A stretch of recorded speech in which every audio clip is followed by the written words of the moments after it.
I'm going to show you how to make a cartoon environment in Flash, how to draw one.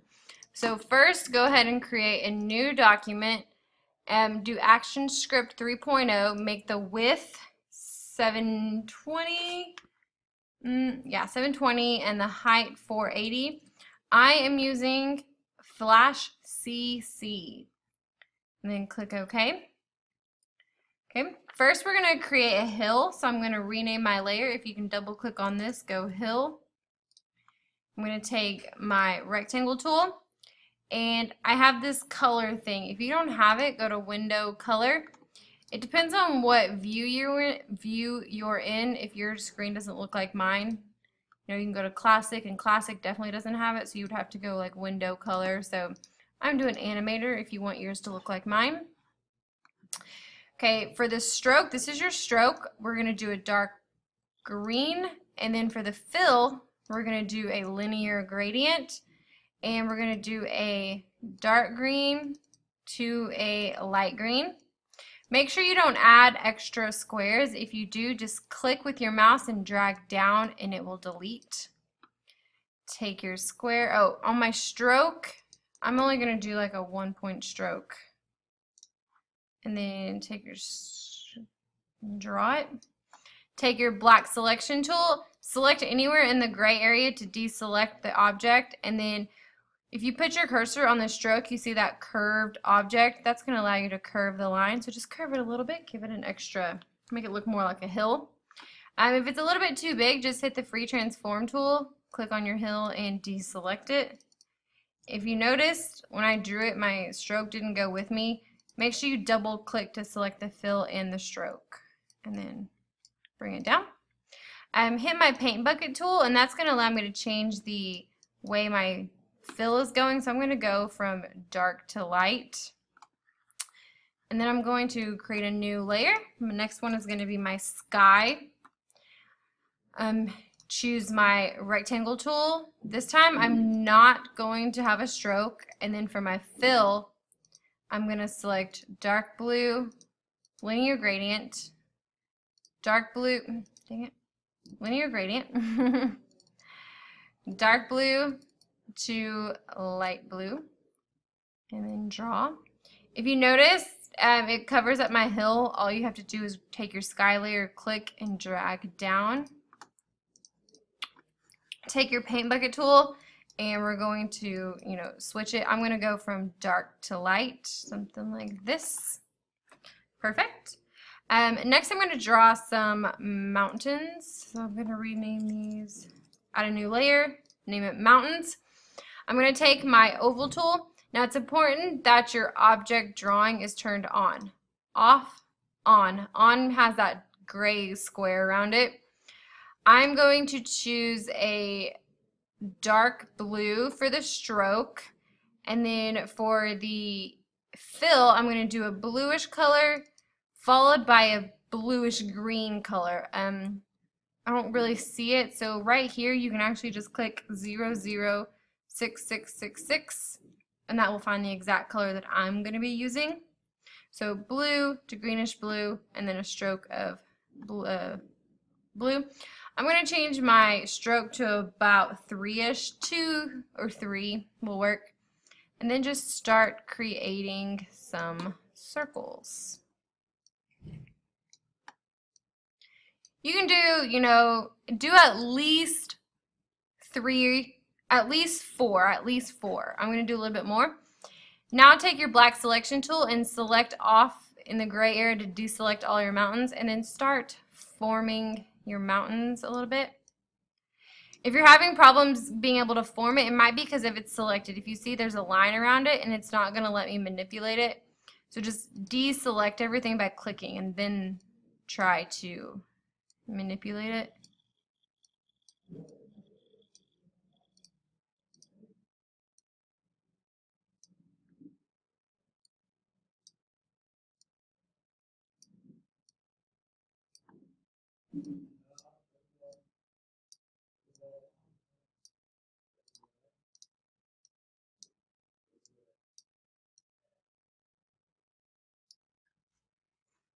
I'm actually going to create a couple more just to give it something like that. Next I'm going to take my paint bucket tool and I'm actually going to redo the way my gradient is going. I'm going to go blue to the greenish blue, so I'm just going to do that to every mountain here.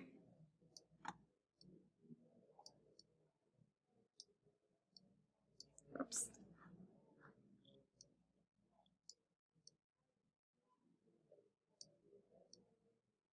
Having problems on these little ones a little bit. I'm actually going to hide my hill so I can see this a little bit better. Something like that. Okay, now I'm going to select all of my mountains. You can either take your selection tool and either select one, hold down Shift, and then select them all holding down Shift. Or the easiest thing to do is just go to your mountains layer, click on the black dot, and it selects them all for you. We're going to turn this into a symbol, so right click, convert to symbol, and name it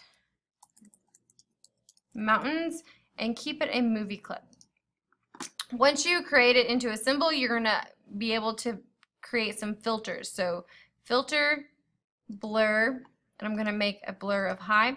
These mountains are kind of in the distance, so we want them to look like they're not as sharp.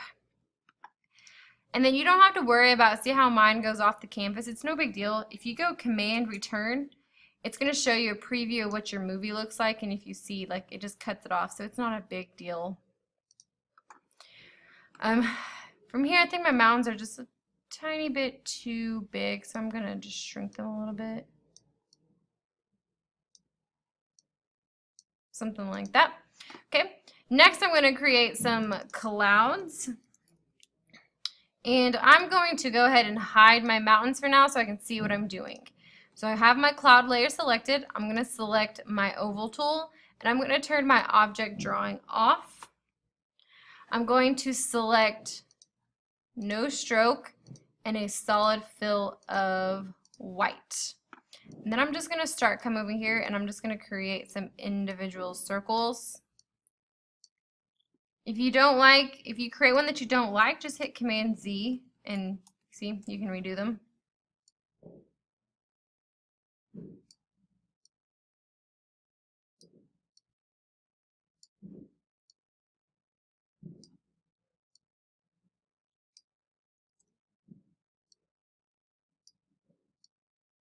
Don't worry about the inside of the cloud. Once you get the outside of your cloud, take your brush and just paint. You can increase the size of your brush by hitting the brackets that are right next to the P. One will shrink it, one will increase it. And then draw another cloud, just kind of a different shaped cloud.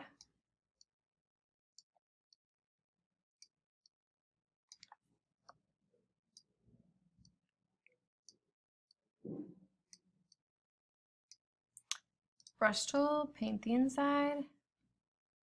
If you did it correctly, you should be able to take your selection tool, and each one is a full cloud now. I'm going to take my free transform tool and I'm actually going to manipulate the way these look a little bit.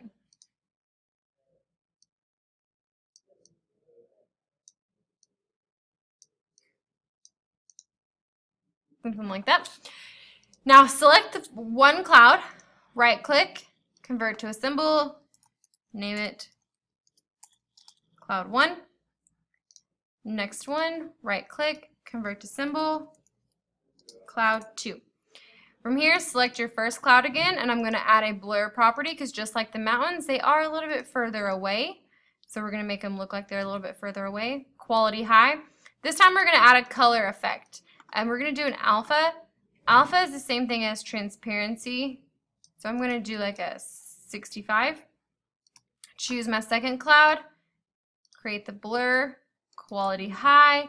This one's a little bit closer maybe, so maybe I'll do an alpha of 85. I'm going to show my mountains. If you see my clouds are in front of my mountains, I actually want them behind, so I'm just going to move that layer down. And then move your clouds wherever you deem necessary.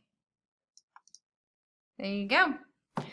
Last thing for this video is going to be the fence. So I'm going to create a new layer, name it fence, and move it to the very top. I'm going to do this off of the stage so you can kind of see better. I'm going to grab my rectangle tool. I'm going to go ahead and just do my object drawing on. I'm going to do a stroke of dark brown and a fill of light brown. If you don't like those colors, you can always click this little circle right here and find the exact color that you want. I'm going to do a stroke of at least 4, 5, or 6. And I'm going to draw a awesome little square there, or rectangle. And then take your selection tool and manipulate it just a little bit. Our fence is by no means perfect. And we have this awesome, our first post. Now, I could go in and continue drawing my fence. I could create a new layer for each little post, but then that would crowd this. So what I'm going to do is Flash allows you to draw inside of each layer. So it's kind of like going inside of the layer. So if I select my entire post, right click and convert to a symbol and name it fence. Now I can double click on it, and if you notice, everything over here has been like dulled out, and I got rid of all my layers. So now I just have a layer 1. And you know I'm inside of the fence layer because it tells me right here. So this is scene 1, and then if I double click on the fence, now I'm inside the fence layer. So now I'm going to rename this left post. I'm going to add a new layer and name it middle post. I'm going to take my rectangle and draw a second fence post. I'm going to manipulate it however you deem necessary. And then take another one and go right post. Take my rectangle tool, draw next one. It's a little tall. Let me just shrink it a little bit. Okay, I'm actually going to shrink it this way too. And I might make this one be a little bit fatter. Maybe it's starting to bend. You know, something like that maybe. Actually, I think I might keep it like this. Okay, once you have those 3, then you can actually, if you want, you can place them. Don't worry about, obviously I have a really big fence right now, but that's no big deal. Oh, don't do that. Can I just place them in them?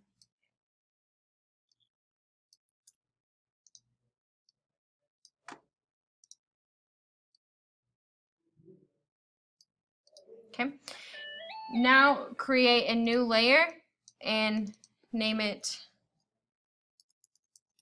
horizontal top. Actually, I'm going to put the top on the front. So top horizontal. Take my rectangle and draw one on top. Let me zoom in so you can see it. Okay, I'm going to manipulate it just a little bit. I have to deselect it first, so clicking on the gray area. You can manipulate it however you want. Draw a second one. I feel like I'm a little bit too close. Okay. Oh, okay. I forgot to create a new layer, so Command Z to undo. Create a new layer. Always don't forget to do new layers. Middle horizontal.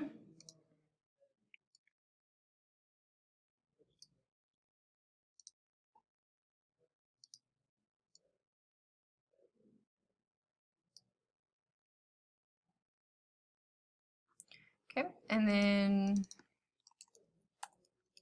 bottom horizontal.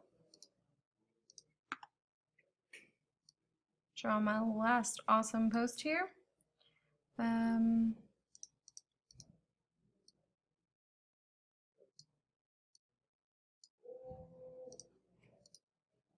little bit taller, wider. Okay. Once you have all of your posts, you can go back and place them better if you need to. Okay. Now just hit scene 1 to go back, and if you notice, it actually is really huge, and you can't see all the layers, so you just have the fence layer, but if you double click on the fence, you go back into its layers and you can see them. I'm going to hit the free transform tool, and I'm going to shrink it down a little bit and place it where I feel necessary, so something like right there. Actually, I might move it up a little bit more.